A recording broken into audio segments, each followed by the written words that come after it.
कि सभी का खून शामिल है यहाँ की मिट्टी में, किसी के बाप का हिंदुस्तान नहीं है।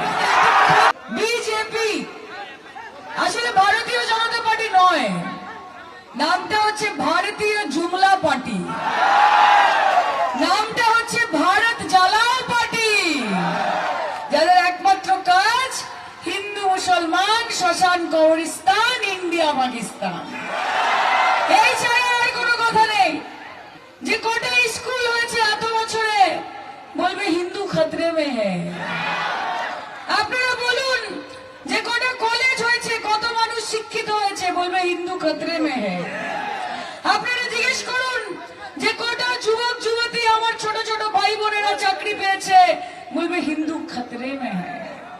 আরে আমি একটা কথা বলতে চাই, যে দেশের প্রধানমন্ত্রী হিন্দু, যে দেশের স্বরাষ্ট্রমন্ত্রী হিন্দু, যে দেশের প্রতিরক্ষা মন্ত্রী হিন্দু, যে দেশের অর্থমন্ত্রী হিন্দু, যে দেশের বিদেশ মন্ত্রী হিন্দু, যে দেশের সব মন্ত্রী হিন্দু, তারপরেও যদি হিন্দু খতরে মে, তাহলে আগামীকাল নরেন্দ্র মোদী এবং অমিত শাহ রিজাইন করা উচিত।